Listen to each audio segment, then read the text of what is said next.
All right, welcome to Halitics. So glad to be with you today. It's a Tuesday. It's an Arlen Tuesday. Arlen, how are you today?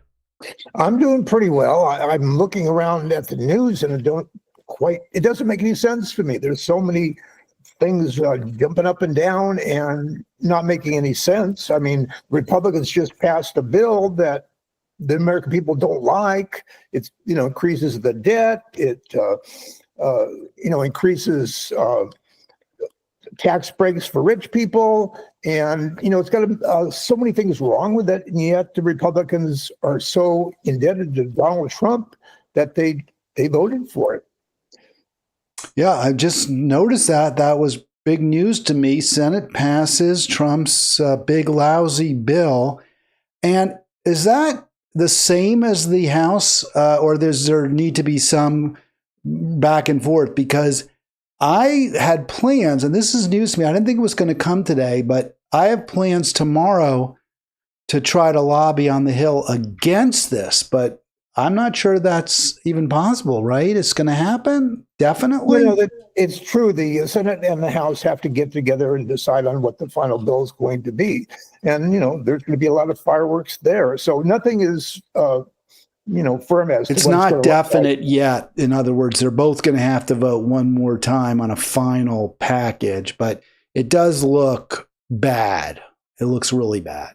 But what it comes down to is loyalty to Donald Trump. Donald Trump says we have to pass this thing, and if you don't, I'm going to come out and get you. So, it was inevitable that he would win, and every other vote like this that was that close, he's won before.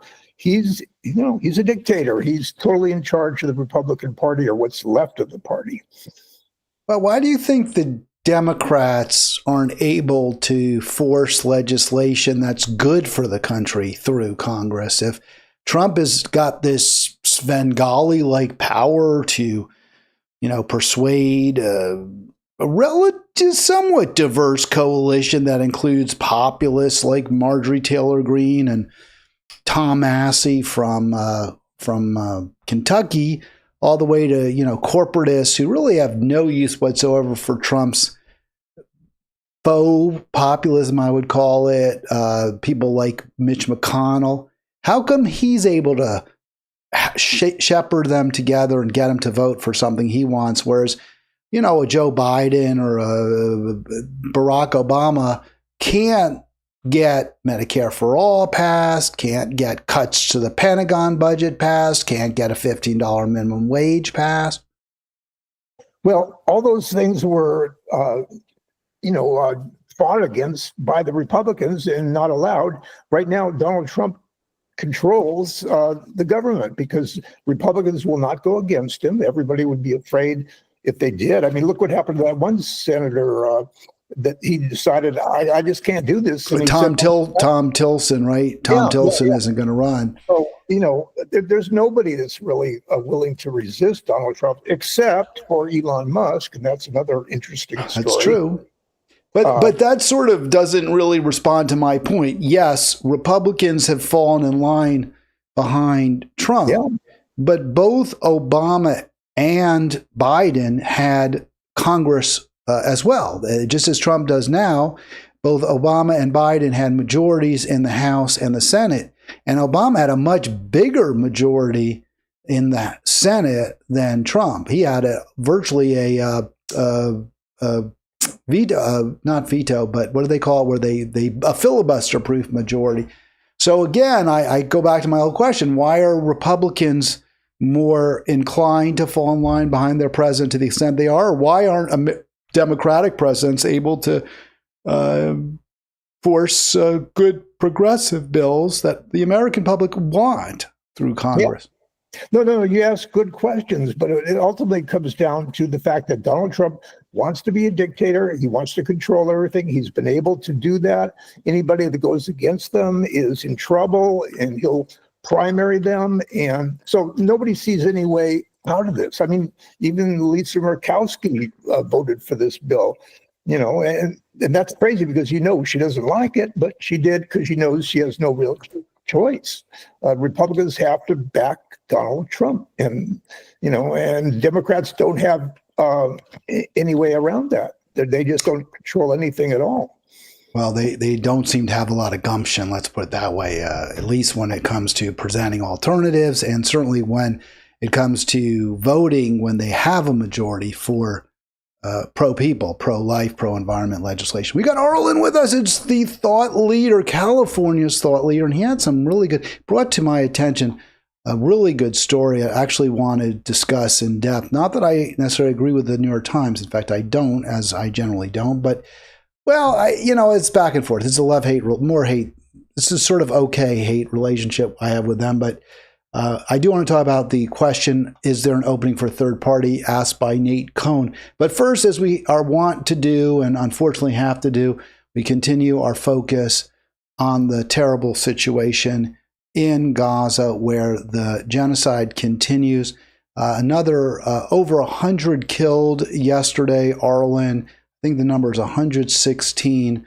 This is according to the Turkish agency Anadolu Ajansi, and you have their total of 56,600 plus killed at this point. So it is just so horrific. It's I think that comes, if I do my math right, that's about 5% of the population. Yeah.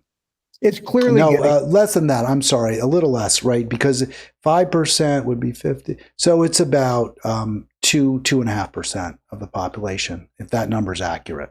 Well, no matter what, it's getting worse. They're killing more and more people, and Netanyahu feels that he's got the power to do that because he and Trump are totally aligned. They work together on Iran, and and so I think Netanyahu feels that as long as he has Trump on his side, he could do pretty much whatever he wants. And right now, he seems to want to just destroy everybody in Gaza. It's horrible.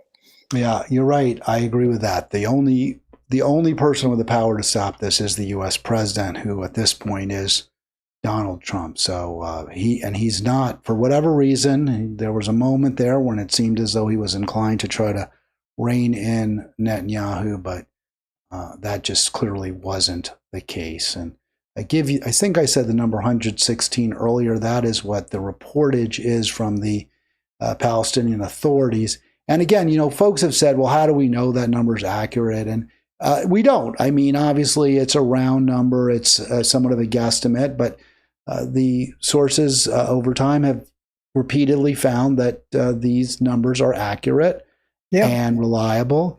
And there haven't been counter numbers proposed. I mean, Israel says, it's an overstatement, or most of those people are Hamas militants, but no one's challenged the bottom line number.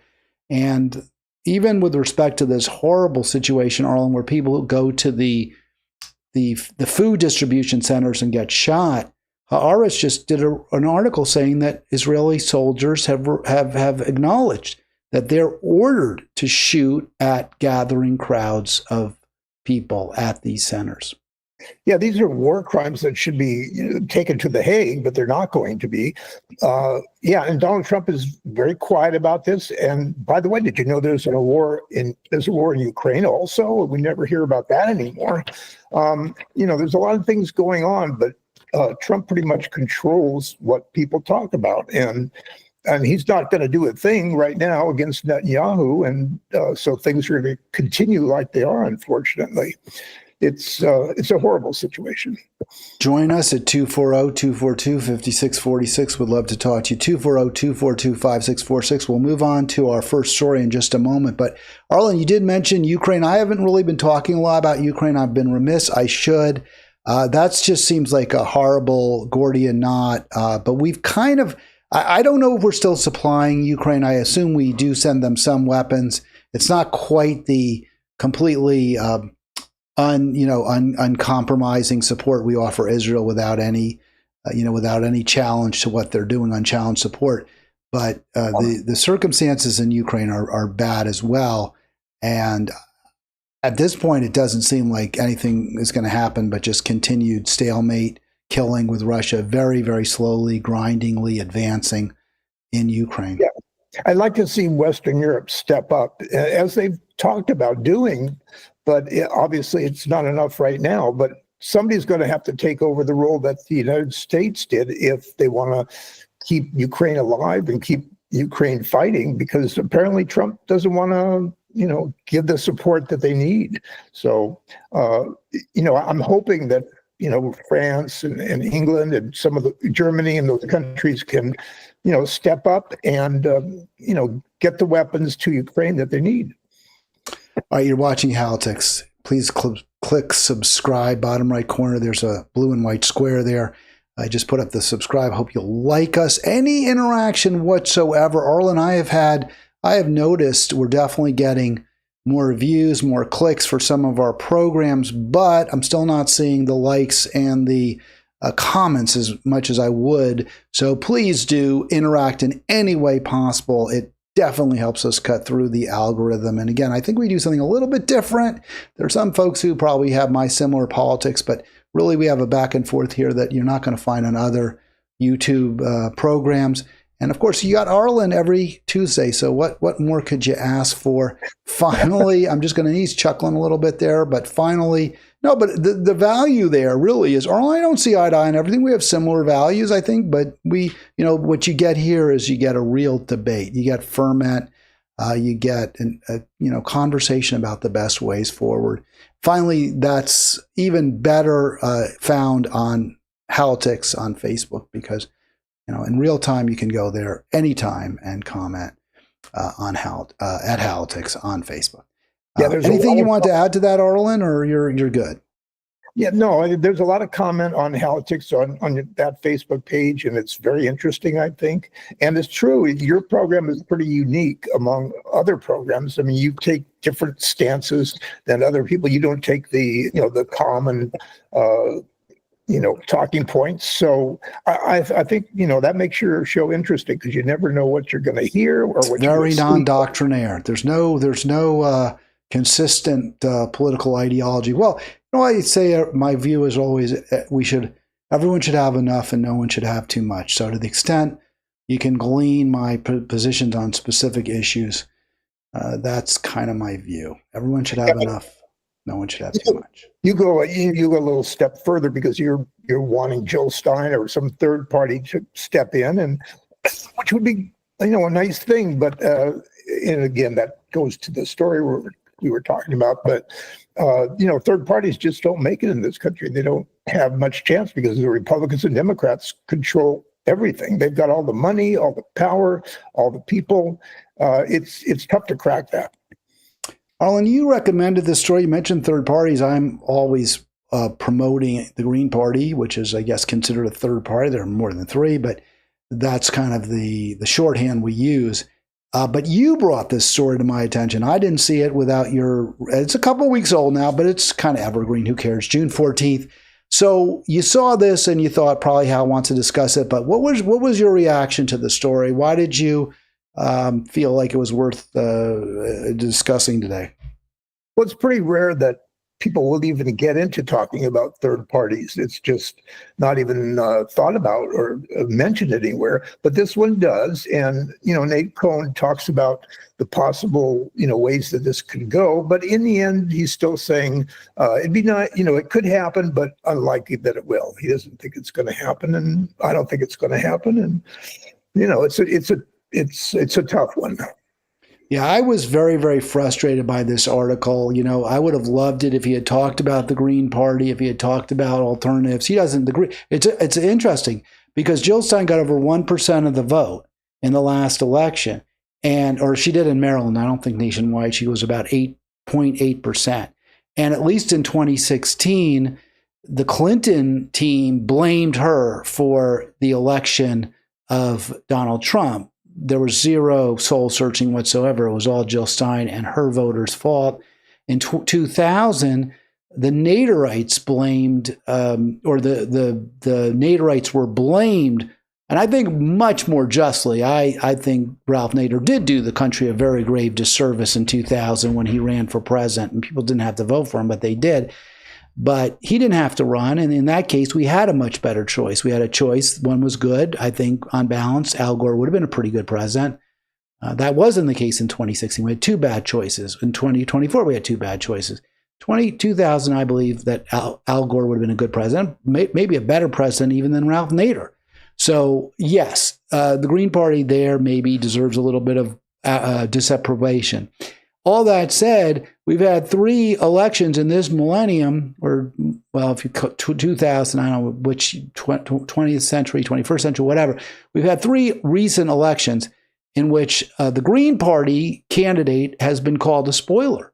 And yet Nate Cohn doesn't even mention the Green Party. Don't you think that wasn't that a pretty serious omission in your view, Arlen, or do you not really think of it that way? You come right down to it. All these third parties don't get too many votes to begin with. It's just, nothing that's makes a big difference. You have to go all the way back to Ross Perot, and that's quite a few elections ago, he's somebody that actually had a bit of a chance for a while to do something to actually get elected, but then his personality came out and he blew it. But it's a crazy political system we have, in that each state does things differently, and yet there's some rules they have to abide by nationally.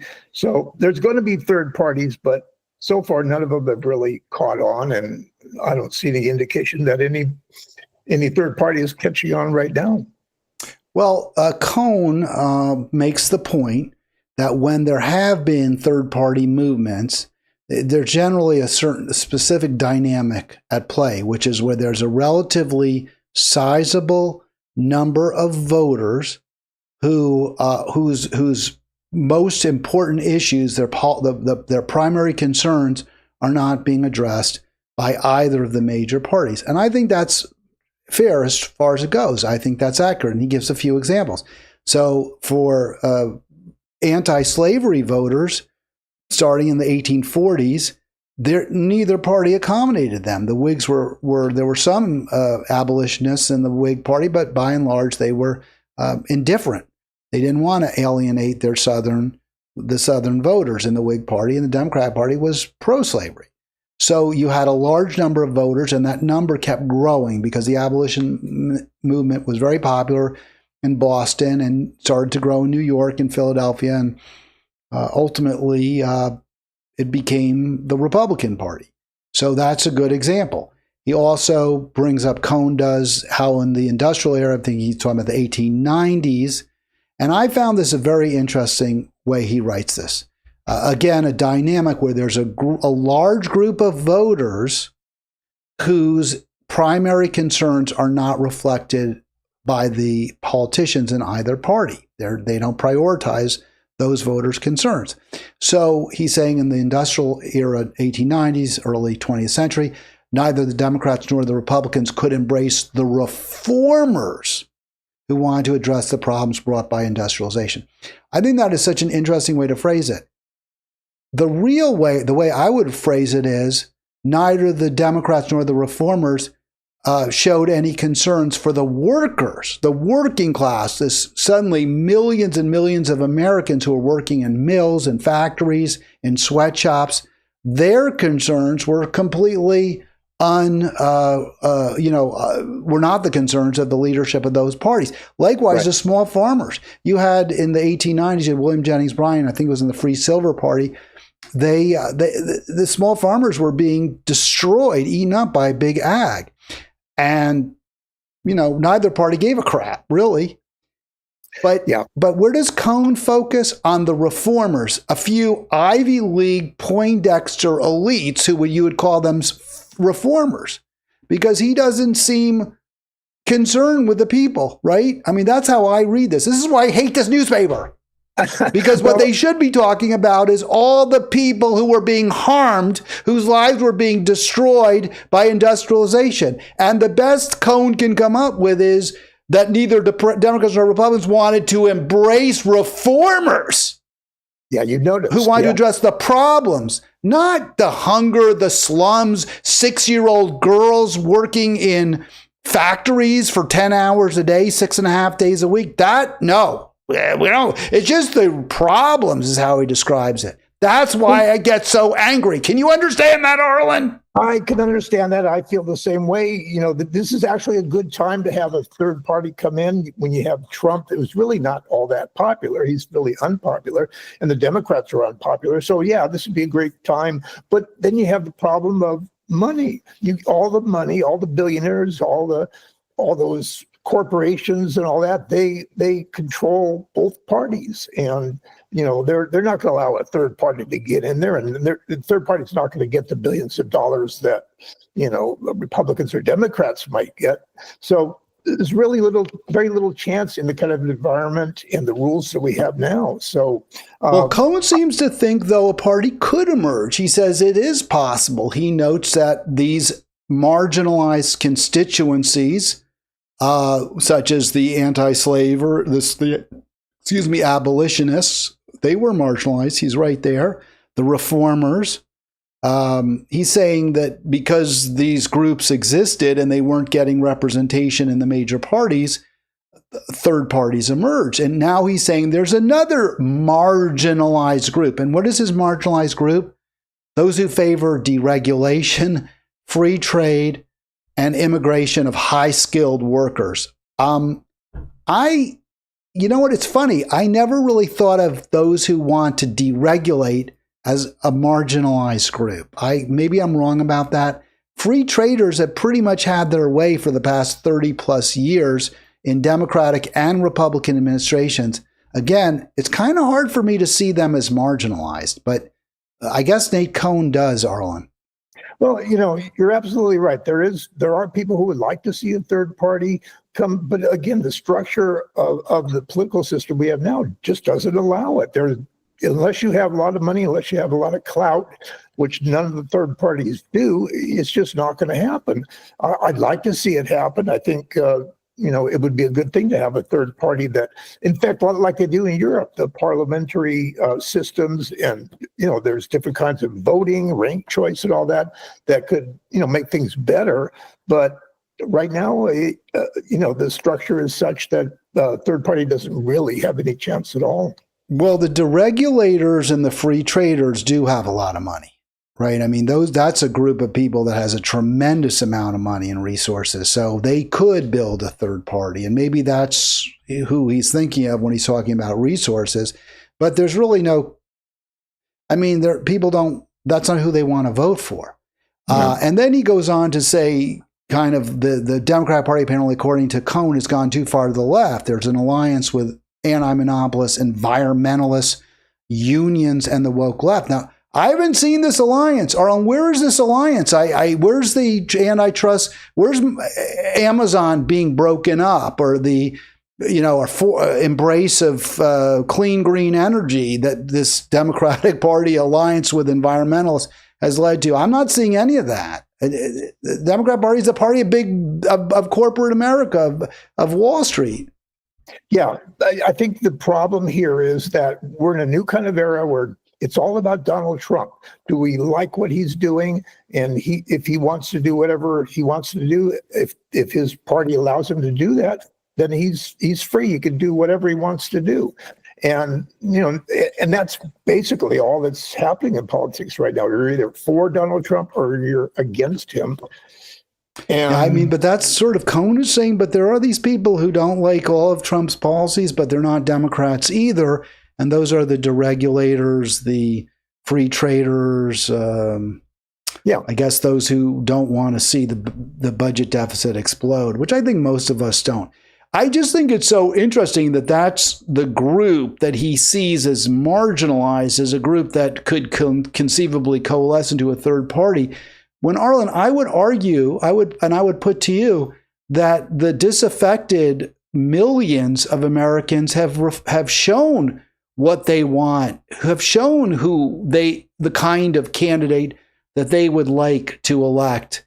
And that's Zoran Mamdani, who just won the New York Democratic primary with, in a race characterized by opposition from both the Republicans and the Democrats. He's getting slammed by the Democrats now. Aren't his policies the kind of policies that if a third party, maybe like the Green Party, embraced, which it kind of does, it could generate the kind of support across the board that Cohn's talking about? Yeah, but Mamdani is totally different. He's not, he's only 33 years old. He's running in a state with 2/3 Democrats. It has nothing to do with the whole United States. I mean, he'll do well in his area. Maybe he'll do well in a blue state, but as far as the whole country, he's not ready yet, obviously. And there'll be a lot, and same with, AOC. She's got a lot of progressives behind her, but she doesn't have the strength to run a candidacy across the whole country, leaving her out of it for a moment. I mean, she's AOC, let's face it, is a highly partisan Democrat, and her policies are they're to the left of most Democrats, and a lot of Democrats don't like her policies, but in the end, she comes back to them. She comes back and promotes a pro-war candidate, a pro-Wall Street candidate in Kamala Harris. Mom Donnie, it's less clear. Maybe he would do that, maybe not. He has been pretty outspoken in ways that AOC has not. I'm just making this point, though.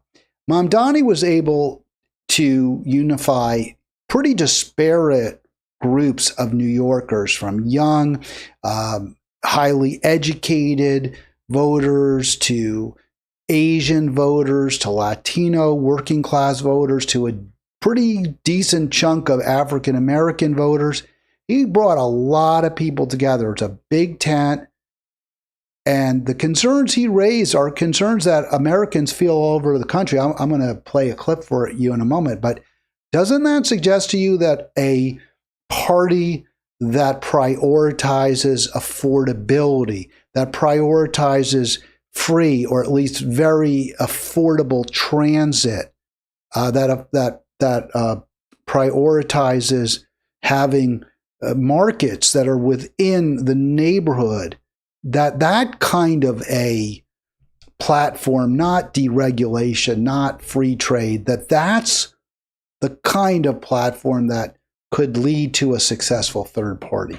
Well, he ran a very unique campaign. He put a lot of energy into it. He did, all the things that he could possibly do to get people to know him. And it turned out very well. And he was endorsed by AOC. He was endorsed by Bernie Sanders. So he's definitely, a progressive. And again, I think you're really unfair with AOC, because sure, she has to go back to the party to stay in the party to have any power at all. She's got to kind of go along with some things that maybe she wouldn't ordinarily do. But, she's still got some clout there. People do listen to her. And, so that's about all she could do right now.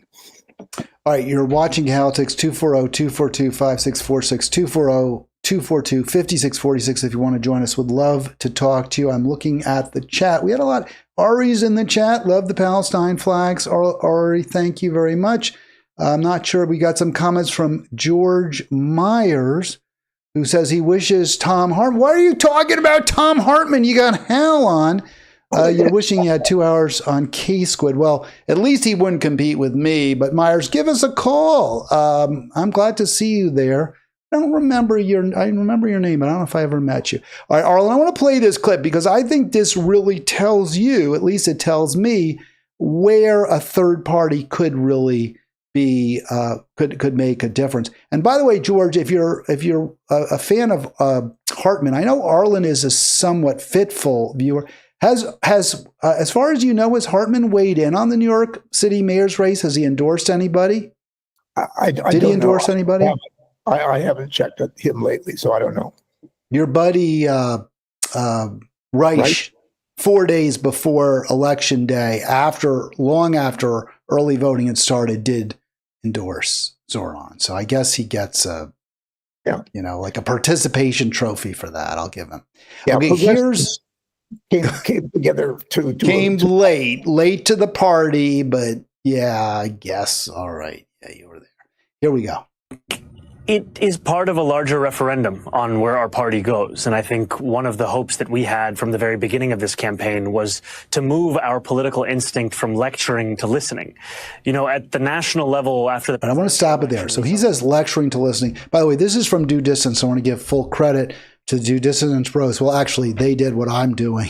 This is like a double mirror because they're playing his clip from Jen Psaki, and then I'm playing their clip of Jen Psaki, so I guess it's a clip within a clip.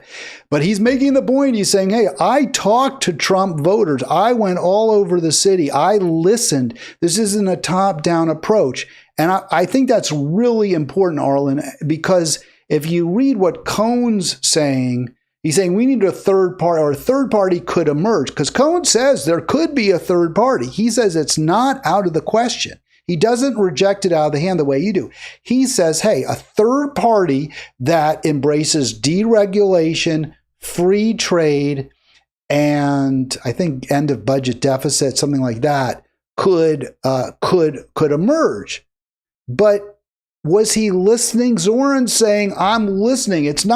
There's no listening from Cohn. He's just saying, oh, well, these rich people don't like, they don't like high skill. They want more high skilled immigration. So you can bring in English speakers from Sri Lanka and from India, bring them into this country as guest workers. They work for 5 years for, 50% or 35% of what an American would get paid. And then you send them back. So that's what they call high skill immigration. People who never become citizens, never make as much money as Americans would make, and ultimately have to go back to their home country. Gee, that's a great recipe for justice, for fairness. But Mamdani's saying, this is what people told me, because Cohn isn't listening. That's what Cohn seems to think would succeed. Here's what Mamdani's saying. But New York was actually the state with the largest swing in the country towards Donald Trump, 11.5 points, and that swing took place far from the caricature of Trump voters, instead taking place in the hearts of immigrant New York City. And I went to those neighborhoods. I went to Fordham Road in the Bronx and Hillside Avenue in Queens, and I asked those New Yorkers, the vast majority of whom were Democrats, why they voted for Trump and what it would take to bring them back to the Democratic Party. And again, what I heard from them was cost of living, was an inability to afford the very things they recalled being able to purchase 4 years ago. And when they told me what it would take, they said again and again, a relentless focus on an economic agenda. And ultimately, in listening to them, we built a campaign that was explicitly about making this city affordable. Right. So I think it's really interesting what he said there. And I guess my question for you, Arlen, would be, hey, everyone, isn't that a much more likely recipe for a successful third party, one that focuses, as Mamdani talks about, on affordability, on housing, on groceries, on jobs that pay enough, because he's talking about a $30 minimum wage, on jobs that pay enough so people can live a decent life. I'll tell you what you're not talking about, and I think is very important, is the fact that he's very young. And you look at the Democratic Party, you think Chuck Schumer, Nancy Pelosi, these are old conservative type, people. But he's young, he's very energetic, he got people inspired. And I think that was a big part of it. He went all over the district and all over New York City and got people excited. And, when was the last time anybody got excited about a Democratic candidate? Well, he's a Democrat candidate that the Democrats really don't like, that the Democrats haven't embraced, that they haven't endorsed, that who's gone against, the past 30 plus years of Democratic policies. And the leadership doesn't like him, but the people obviously do, because they voted for him. Exactly. So if the Democratic Party won't nominate young, vibrant, truly progressive leftists like Zoran, doesn't that open up a lane for a third party? Well, it also gives the Democrats a chance to look in the direction of younger, stronger candidates. When you have somebody like Mamdani, you have AOC, you have a bunch of candidates that actually could excite Democratic voters, but right now the leadership will not allow that to happen, and I wish it would. Well, if the leadership doesn't allow that to happen, wouldn't that say then that a party that does have candidates that meet that description, whom I agree, would be the ones that people would embrace? But, youth is overrated. So many young people embraced Bernie Sanders in 2016, even though even then he was in his 70s, and they embraced him because his policies would be good for them. And that, I agree, Mamdani has a lot going for him. He's good looking. He speaks extremely well. Obviously, he's extremely intelligent. But in the end, his policies excited people. Democratic Party policies far from exciting people, piss people off. They anger people. They raise people's ire. And you heard what Mamdani said. A lot of people he spoke to actually voted for Trump. So I'm struggling to try to get you to sort of respond to this. Wouldn't a party that embraces a Mamdani-like platform have success all over the country, at least if it could break through a little bit? And I understand the two parties are going to fight tooth and nail, but isn't that a much more likely recipe for a successful third party than Nate Cohen's recipe for deregulation, free trade, and high skill immigration? Well, Kennedy like Mamdani can do very well where he is at in New York City. Across the country, it would be difficult, but I'd certainly like to see it. And if people were inspired by him, that would be all that much better. Although, again, where would he get the money to run a candidacy like that when you have all these super billionaires and big corporations that are pretty much controlling everything that people see on the media? So, well, that is a big issue. You're right. That's a very fair point. And the way Mamdani cut through it in New York were several ways. One, he had a lot of social media presence. He used it very savvily. A lot of young folks who know social media got the word out through videos. Also, New York has a very robust public financing law, so he was able to, convert just, a few dollars in contributions into, 8 times, 6 times, 8 times that amount. So yeah, there are definitely limits to what people can do outside New York City, but I do believe Mamdani is showing the way, and we would be silly not to follow along, at least in some ways. I want to get to one other issue, Arlen, before we move on.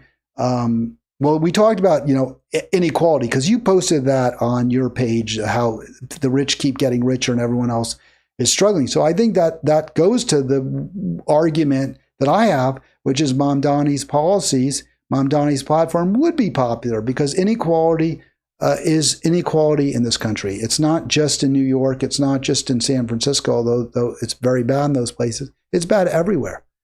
And I think his focus on affordability and on fair play for all would actually do quite well, even in red states. How often do they really talk about this inequality? I mean, you won't see it on the major networks. You won't see it on, mainstream media, because it's just continues to happen and it gets worse and worse all the time. And you have somebody like Elon Musk who comes along and says, well, I don't like this new bill, but, and I'm going to try to primary all the Republicans who vote for it. But at the same time, how much power does he really have if Donald Trump says, well, we're taking away all your subsidies and all your tax breaks, and then suddenly Donald Trump can push, him aside, and where's it going to go? It would be very difficult.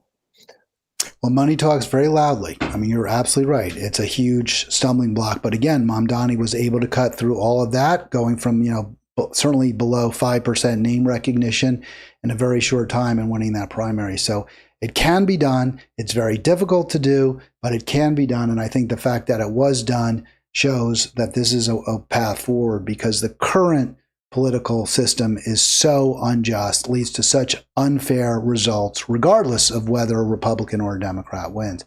You see here, this is another issue where, again, Mamdani is out of step with both political parties, which again offers an opportunity for a third party to fill the void. And it's interesting because Nate Cohn at no point mentions foreign policy.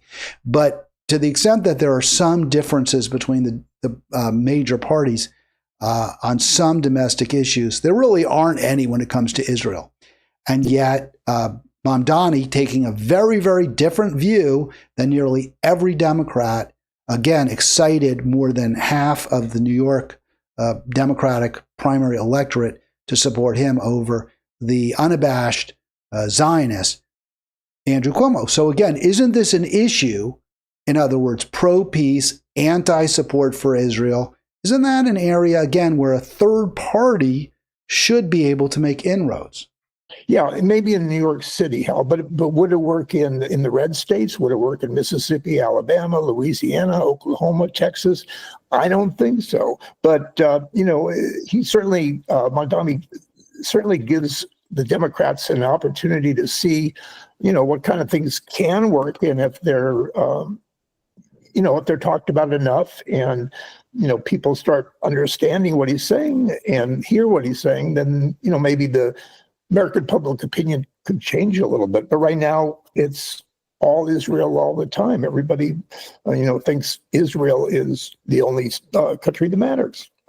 Well, the argument was that Mamdani couldn't possibly win in the city with the largest Jewish population in the world after Tel Aviv, that the Jewish vote is just that important in New York City, and there's no way Jews would vote for Mamdani. And yet he still won, and he got many votes. So I understand there's, you have the high voltage Pentecostals, you got the born agains in Mississippi, and these Christian Zionists. They're a problem. I don't deny it, but I don't think they're any bigger a problem for a pro-peace candidate than the ultra Orthodox are in Crown Heights and in Brooklyn and Queens and throughout the city. Yeah, we both agree with that, and we both like the candidate. But again, I just don't see how we could translate that into the entire country with all these, red and blue states and all that. It worked in New York City, but I just don't see it working in a lot of other places. Well, you have expressed support for a candidate in next year's governor's race in California, Kamala Harris. I don't know how strong your support is, but you seem to think she's a decent candidate. As far as I know, correct me if I'm wrong, I hate to put words in anybody's mouth, but it seems like you're one of the few, because according to Politico, Kamala Harris is ramping up her outreach. No one is incredibly pumped. So this is somebody who had all the money in the world. She spent $1.5 billion in 3 months to lose badly to Donald Trump. Doesn't that suggest maybe all that fundraising and all those appeals? By the way, it's also interesting to me. I want to just make this other point about Harris. Her platform was identical to the one that Nate Cohen seems to think isn't fairly represented by the two parties. Deregulation. She was a huge deregulator. Her advisor, her top advisor, Tony West, is the general counsel to either Uber or Lyft. I think one or the other. He was a giant deregulator in the Obama camp. She said she was for fracking. She was going to bring in more guest workers. There's no way she doesn't embrace the exact ideology. She mocked Trump's tariffs. It's a sales tax. It's a sales tax. Well, that's a total free trade policy.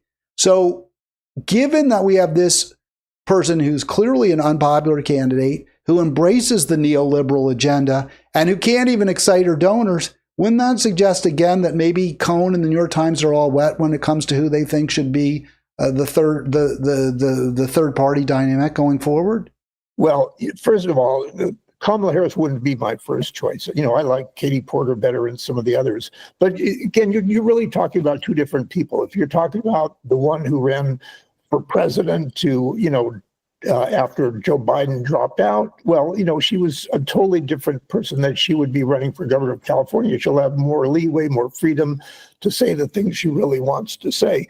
And, at this point, she hasn't even declared a candidacy. And then if she did, then her poll numbers would go up because people recognize her and know her. And really, she is a pretty popular type candidate. I think she can be. I mean, when she first came on running for president after Biden, people really liked her positive energy. She was actually popular for quite a while until, of course, her policy positions were wrong. And that's, I think, what hurt her the most. But, when she decides, yes, I'm going to run, then she'll easily be the front runner.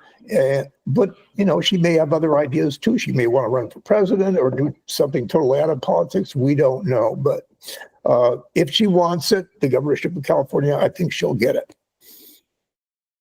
Well, I think there's a very good chance she would. It seems like the Democratic. Remember, you were talking about how the party keeps getting older and older. And Harris isn't exactly old, but she's not young either. I think she's in her 60s now. And it would behoove the party to embrace, in my view, a younger, more vibrant candidate, a candidate whose policies are more in step with those of most Californians. And Harris's are not. Harris is old guard. She's a neo-lib. I mentioned that most Americans now are moving away from Israel. Israel is not a popular country at this time, especially among Democrats. And yet, if you recall, Harris has repeatedly touted her unwavering support for Israel. She made it clear she would never have any limitations on these distribution or sale of arms, supply of weapons to Israel. There would be no litmus test. So again, she's got policies that most Californians, most Democrats don't support. I agree with the name recognition and her ability, I guess her proven ability to fundraise. She would be the front runner. But why not take her on? Why not challenge her? Why not demand something better from this loser party? Yeah, but Hal, you don't really know for sure what she stands for. She was basically an assistant to Joe Biden when she ran. She was, trying to just do whatever, he said and go with his policies. Now she moves over to California. She may change her positions on a lot of things, and she'd be smart if she did. But is that a defense for her that she didn't know we don't know what she stands for? That doesn't sound like an appealing candidate. One of the things that people really liked about Trump, to be honest with you, is they felt like they knew where he stood on issues. They might not always agree with him, but he was pretty plain spoken. Now, I think that's overstated. He's gone back. He says he'll do things and then he doesn't. But his rhetoric has been pretty consistent. That isn't the case with Kamala. And like Obama, she really tried to be all things to all people. That's not. When you look at a Mamdani, who I think is the hopefully the future, he's very clear. I want free buses. I want community grocery stores. I want a rent freeze. I'm going to push for those policies. Very, very clear, very, very distinct. I will not go to Israel. Israel is not on my list of countries to visit. So that's what people want, not someone who they don't know where they stand. Well, first of all, she was in an impossible position. She really couldn't be her own person. And she had to pretty much, repeat whatever, was being done she was being told by the Biden administration that, you have to go along with what we're doing and take, and eventually you'll wear down Trump. It didn't work, obviously, but we don't really know where she stands on a lot of issues because she hasn't had the opportunity to be herself, to actually, run on her own issues. And I don't know what they would be, but I'd like to at least hear what she has to say, because she's not the same person she was in the last election. All right, Arlen, let's move on to another story. This is one you also want to discuss. It's kind of a little bit of a different take, rather than our kind of overt political left, right, Republican, Democratic, Green Party divide. So you brought this to my attention. I think it's a couple weeks old now, from the Times. By June Lee, and he bemoans how expensive it is to be a sports fan, especially if you go to live events. But even if you just want to watch TV or go to your local bar or watering hole, the cost just keeps rising. I second that, but why don't you give us your reaction? Well, I'll give you an example how I've kind of been interested in the Indiana Fever because they have Caitlin Clark, and I have a friend who's really into that. So I try to watch their games, but every time they play, they're on a different network. It's, sometimes you can get them on TV, sometimes you can't. Sometimes you have to pay for it. There's nothing consistent. The old days, if you want to watch the Dodgers, all right, you'd watch the Dodgers, and it wouldn't cost you anything. You just turn the TV on. But nowadays, everything is so specialized. If you want to watch your favorite team, you have to pay extra in all the sports. So, not everybody could afford that. So it's kind of a mess. It's certainly not like it used to be. And it's really tough for the average fan who doesn't have a lot of money to be able to follow his team. Well, up until around 2000, Arlen, you could get free TV. I mean, the TV you had to buy, but you could have those rabbit ears on your TV, even into, I think, around 2008, 2009, maybe it was a little later in Monterey when I was living there. I got notices that you could no longer just put your TV antenna, the built-in antenna, and watch TV for free. You had to have some kind of streaming, some kind of internet-based TV. So when you're talking about when you were growing up in the 60s and I was growing up in the 70s, you bought the TV and then you watched the games and there was no additional charge. So that's clearly not the case now. Even if you want to watch your home team, you still have to pay something. You have to pay to get that basic cable. That said, it doesn't cost extra beyond basic cable to watch the Giants in Monterey. It doesn't cost extra besides basic cable to watch the Dodgers in LA. You're talking about watching a women's team in Indiana. It is kind of amazing, isn't it, that you can watch a team. I'm not interested in WNBA, but I am interested in Premier League soccer. I can watch Arsenal play Liverpool. I mean, that's pretty amazing. I can watch and so, yeah, we have to pay for that, but we are getting something we didn't used to get.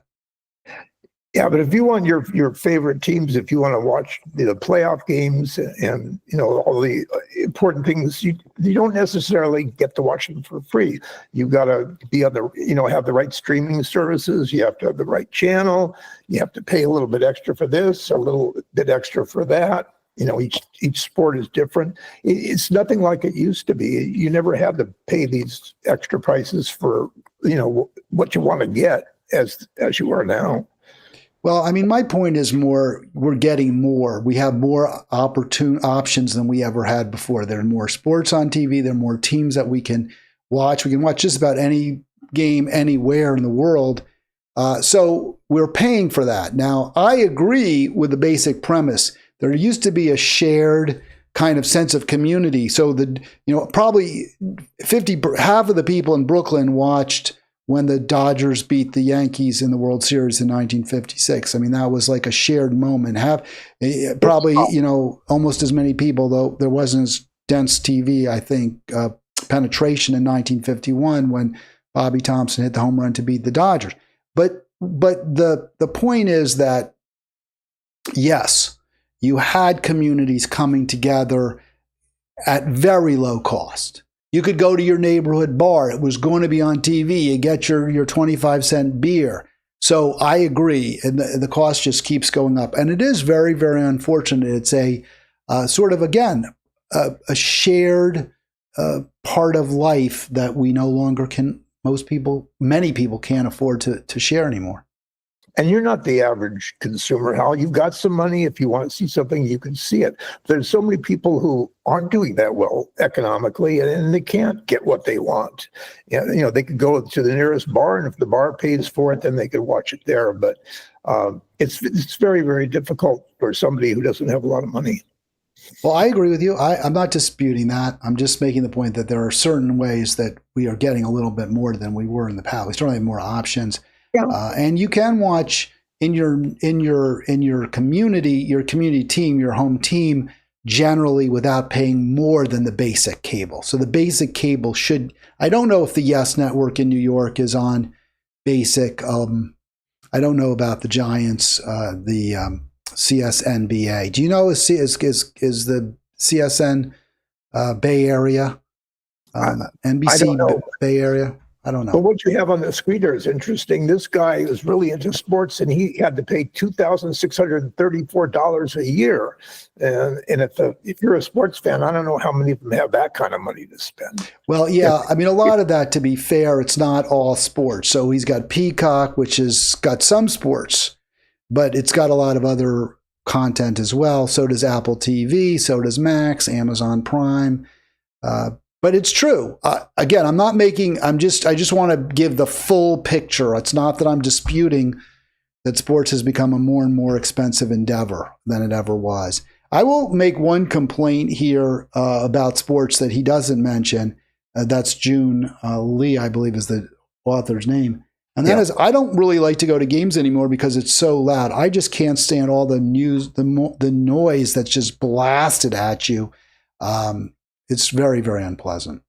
Well, I like TV better because they give you more. You could see everything closer up. Yeah. They give you all the information you want. You go to a game live, and you don't get a lot of the things that you get on watching it on TV. So, that's another reason to watch it on your television if you could afford it. Well, you made a good point, Arlen, about me. That I have some money. I can certainly afford the cable fees and what have you. And I just show this because if you want to watch every major league game, it's going to cost you. It's not going to maybe cost you that much, but it'll cost you. So here is, but again, when we were kids, you couldn't watch every major league game. You could watch the game of the week. You could watch a Sunday. There was a Saturday base, special. You could watch that game of the week on Sunday. You could watch your home team. You could watch the Mets on Channel 9 or what have you. But here you can get every out-of-market game for $95. It still costs you something. It's $95, and that doesn't include your home teams. So you're right. I mean, that's just baseball. That doesn't include other sports. You want to watch every football game, you got to pay because, for example, the Thursday night games are on Amazon, and not everyone has that. So It's true. This is a real issue, and I have a problem with it. Well, just like you do. If there's money to be made, and certainly there's a lot of people watching on television and spending a lot of money, then you have to pay for it. People can see that there's an interest, and these networks, these streaming services, they want a profit, so they look for a way to get it, and it's only going to get worse. Oh yeah. Well, let me just put a couple more quick slides up. I'll just take up the whole screen with this one because there's a lot of verbiage, and I just don't feel like trying to squeeze it in with us. But talks about how expensive it is to go to a baseball game, and he's right, or any game. It's absolutely crazy expensive. And he notes that this creates loneliness because this was a way for people to come together. There's a community of sports fans, and we're losing that. And I buy it. I don't. I think it's unfortunate. It's definitely a loss. I'm with you, June Lee. He makes one other point. He talks about solutions, and I think that's very, very important because I believe in solutions. I don't believe in ever just wringing our hands and complaining. We should have solutions. He points out that legislators get it. Ted Cruz held a hearing. He asked the question, why is it so expensive? Why is this such a challenge? Why can't people afford to go to games anymore? And then he refuses to take any action to make it less expensive. He says, we'll leave it up to the market. So that's where we are. That's about right. Yeah, that's true. If you want to see a game, it's too expensive for the average fan. If you want to watch certain games, too expensive for the average fan. So, money comes into play, and a lot of people don't have much money, and so that makes it worse.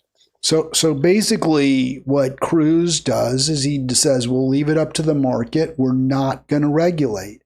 And again, I'm going to go back, Arlen. Nate Cohn said that there's an opportunity for a party that champions deregulation because we don't have enough deregulation already.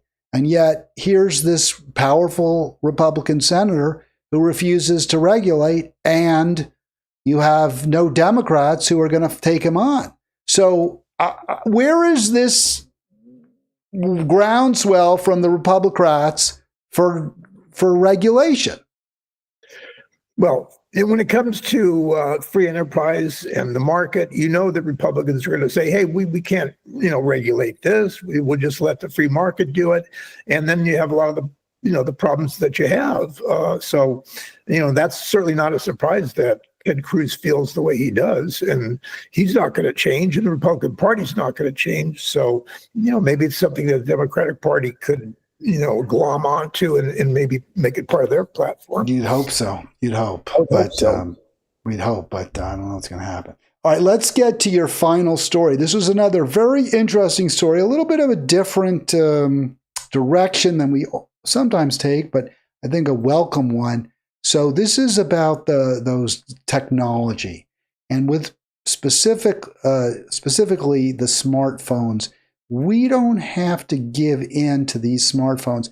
Arlen, do you have a personal, you've criticized technology as kind of, I guess, what you're concerned that tech has helped the Republican ascendancy.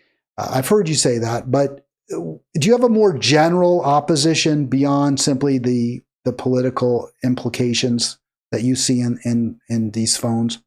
Well, I'm just looking at the generation that we have now, and so many of them are having so many problems with young people, suicide, with drug overdose, the lack of attention span. There's, all these different problems, and a lot of people have, blamed smartphones because the kids nowadays, they get them too early. They take them to bed with them. They bring them to school. And, it's a different kind of world out there. They don't have, the experiences that we have of, going and talking to people and being friends and getting together and playing games and all that. Not, for many people, at least, their lives are centered around their phones and not real life. So, the problems are there. And I think the smartphones have to be a part of that problem. And if we're going to, improve things, we're going to have to lessen the impact of these smartphones. And so this person who wrote this story had like 4 plans that she thinks would work. And one is delay smartphones until high school. These kids get them at age 12 or something like that. That's way too early. And the second is to delay social media. So, people over a certain age would be able to get social media, but not under a certain age. And the third thing was school. They, right now they're in the schools and they should be taken out. There should be rules about they're not having any smartphones in school. And I think the final thing was so they want to give, we want to see kids having more freedom, and they're not having the freedom that they used to have. They can't go places; it's too dangerous, and they need a chance to interact with the real world. So, there's no question that smartphones have had a big impact on the generation that that are coming up now, and but it doesn't look, to me, at least from what I've seen, it doesn't show anything positive. It's mostly negative things, like I said, depression, suicide, overdoses. It's not pretty.